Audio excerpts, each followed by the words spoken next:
Good, happy Sunday morning, everyone. I'm Riley King, and welcome to this Sunday morning edition of Politics with Riley King, right here on WRMK News 12.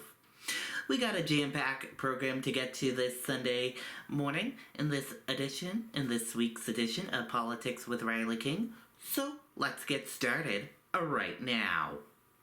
First up, here's what we're going to take a look at and talk about.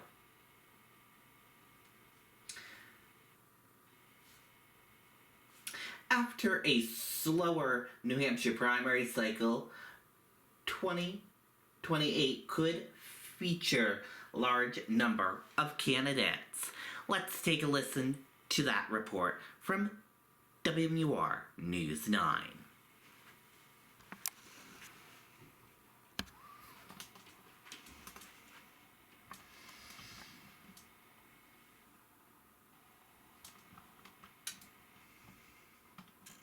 Ready for a new AC or heating system?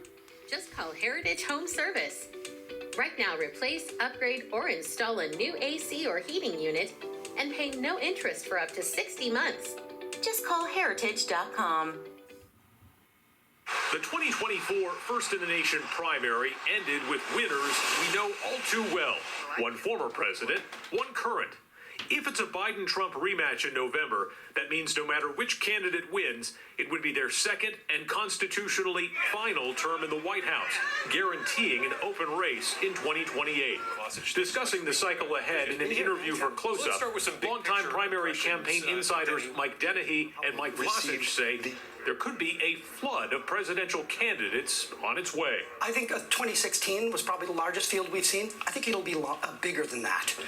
How many surrogates did we see in here for Donald Trump in this final week?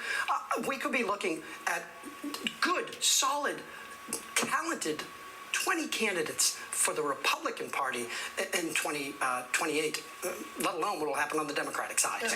It's a wide open field. New Hampshire offers a level playing field. It does not pretend or claim that it's going to pick the winner, although this time we did, and we did a good job. But I think we offer a level playing field, and that is all people can ask for, and it does a good job of it. Democrats might be facing another battle with the DNC over first in the nation status, but the last fight didn't scare away rising stars like Congressman Ro Khanna of California, who stood with New Hampshire and came here to help with the Biden write-in effort. What struck you about what you were seeing on the ground in the days leading up to the election? What struck me is how seriously New Hampshire voters took their responsibility. Look, it's no secret many were upset with the DNC about the calendar, but they said when you vote for president, it's not just about the DNC calendar, it's who can be the leader of the free world. Political pros say New Hampshire proved once again it cannot be overlooked. It's at anybody's peril to skip New Hampshire. We're one of the only early states that's a battleground state. Adam Sexton, WMUR News 9. Okay, and there you go on that report. Committee members' proposal withdrawn after Republican pushback could have placed Trump as the presumptive nominee. Let's take a listen to that report right now. Ready for a new AC or heating system? Just call Heritage Home Service. Right now, replace, upgrade, or install a new AC or heating unit and pay no interest for up to 60 months. Just call heritage.com.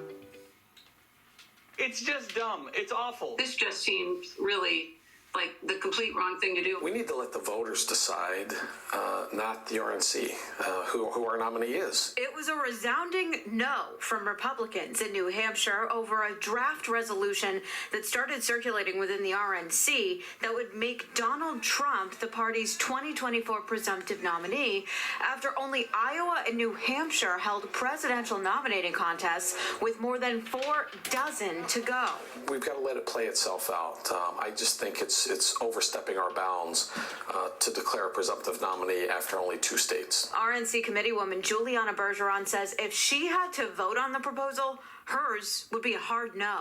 I think it sounds more like stealing the election than a resolution. And I certainly won't vote for it, and I don't think anybody here in New Hampshire is going to vote for it. I mean, why do we waste our time having these primaries if this can happen? Political analysts are calling it an unusually blatant move that doesn't send a good message to voters. And it says, your vote really doesn't matter because we elites already think that Donald Trump should be the nominee based on just 2 contests. And Nikki Haley is still in this race on the trail in South Carolina, her home state, where Trump has led in the polls. Her campaign released a statement when the proposal surfaced, saying in part, quote, "If Ronna McDaniel wants to be helpful, she can organize a debate in South Carolina, unless she's also worried that Trump can't handle being on the stage for 90 minutes with Nikki Haley." And the former president came out on Truth Social earlier tonight saying, while he greatly appreciated the thought, he thinks they should do this at the ballot box, quote, the old-fashioned way. In the studio, Marissa Tansino, WMUR News 9. Okay, and there you go on that report, and we want you to weigh in on that as well. What do you guys think? You can email us at rknetwork1995@gmail.com. Sununu says calls for Haley to drop out of the presidency race are crazy. Let's take a listen to that report right now. Life's big moments can be Vanessa, there's something I've wanted to ask you for a long time. nerve-wracking. Easton for the city. There when you need us. Yes! Eastern Propane and Oil, there for you during life's big moments. This is the energy. Governor Chris Sununu threw himself into the final week on the primary trail for Nikki Haley, barnstorming the state with his pick for president, even pulling out his Mustang convertible in the dead of winter. Anything extra to give her campaign a boost. In fact, there was so much momentum, we started thinking, hey, this could be winnable. I got really excited about that. So obviously it's disappointed, but this is just the first step. New Hampshire's just the first step. We're able to narrow that field down. 48 more states to go, so the sky's the limit. Even though Haley lost by double digits, Sununu contends that was still a solid showing against the frontrunner, and he can't believe she's now facing calls to drop out of the race. That's kind of disappointing to see so many people say, oh, well, we should just, cancel everything else now that we've had one race, one primary effectively. That's crazy. For Haley, Sununu went on offense against former President Donald Trump. He says Tuesday's results show Trump's weakness among the swing voters that helped win November elections. But now that the primary is over and Granite State Republicans have spoken, he is softening his tone on Trump's electability. He can win. There's no doubt about that. It's going to be very, very tough. I mean, Biden has really done everything to make, the Republican ticket and Trump viable. Outside of the contested races, Governor Sununu tells us the real winner this week was the New Hampshire primary and its first-in-the-nation status. He says Granite Staters, and particularly election officials and volunteers, showed the nation once again why the process of choosing a president should start here. All those volunteers on the ground, 220 cities and towns that make this thing happen, where the whole rest of the country goes, wow, they got it right again. I think that just bodes well for 2028 and beyond. In Concord, Adam Sexton, WMUR News 9. Okay, and there you go on that report. And we want to hear your opinions. Do you think Nikki Haley should drop out? Yes or no? Head over to WRMK News 12 and let us know right now. New Hampshire lawmakers hear testimony on red flag gun bill. Let's take a listen to that report.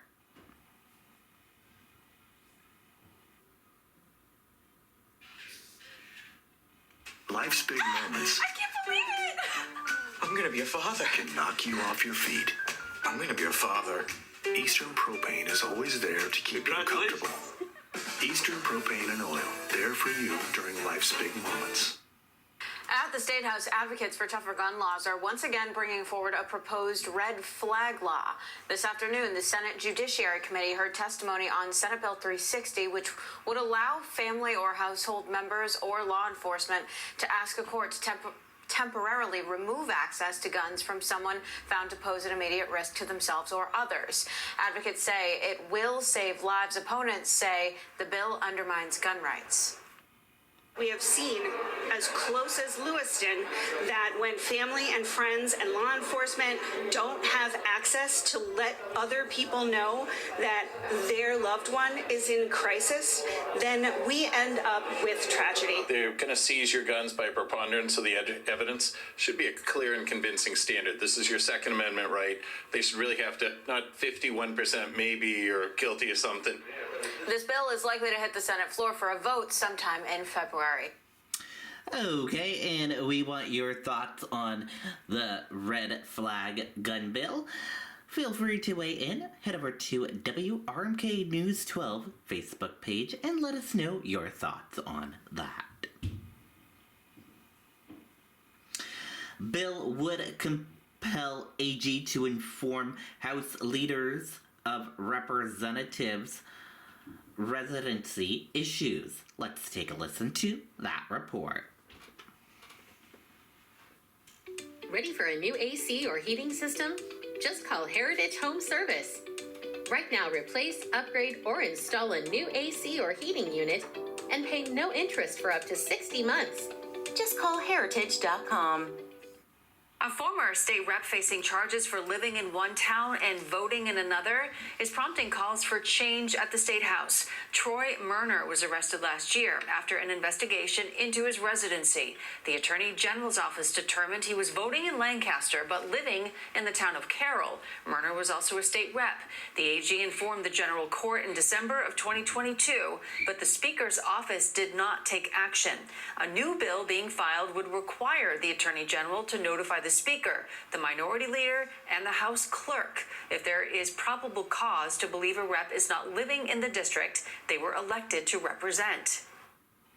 This would make it very clear as to who gets notice, when they get notice, and then the legislature can take up the issue of how the legislature is going to address it. House Speaker Sherman Packard, who has faced questions over his handling of the Murner situation, contends he did nothing wrong, and his office has not responded to our request for comment. Okay, and there you go on that report. Names receiving most write-in votes in New Hampshire primary released by officials. Let's take a listen to that report right now. Life's big moments can be Vanessa, there's something I've wanted to ask you for a long time. nerve-wracking. Easton for the city. There when you need us. Yes! Eastern Propane and Oil, there for you during life's big moments. The hand counting process went pretty smoothly. There weren't any issues here in Londonderry, and election workers actually finished the count faster than they anticipated. The write-ins were managed well and accurately. Election workers and volunteers in towns and cities across the state hand counting all of the write-in ballots from Tuesday's First in the Nation primary, a higher number than usual after President Biden opted not to put his name on the ballot in alignment with the DNC's preference of putting South Carolina first on the primary calendar. Our write-in and our counting team is amazing. We watched election workers sort through and process those ballots Tuesday night in Derry at the state's largest polling location. And in neighboring Londonderry, for us, the write-ins weren't a problem. We were ready. Town Clerk Sherry Farrell says they were prepared for a high volume of write-ins and things went off without a hitch. We started our process many months ago. We have a team that's delegated to just handling our write-ins and our hand counts. They work very efficiently. Farrell says they had a great overall turnout in Londonderry with more than half of registered voters casting their ballots. Energy she hopes continues as they look ahead to local elections. Come out for our town elections because that's where all of the important issues are going to be determined for your towns, where you live, where you work, where you're raising your families. So please come out and vote at each of the elections. They're all equally important. And while a lot of the work is done, it's not entirely over yet. Election workers here in Londonderry are already gearing up for town elections in March. In Londonderry, Hannah Cotter, WMUR News. Okay, and there you go on that report. And that does it for this edition of Politics with Riley King right here on WRMK News Radio 12, WRMK News 12. Thank you for tuning in and watching. Have a great rest of your Sunday, and I'll see you back here next Sunday for another edition of Politics with Riley King. Goodbye, everyone.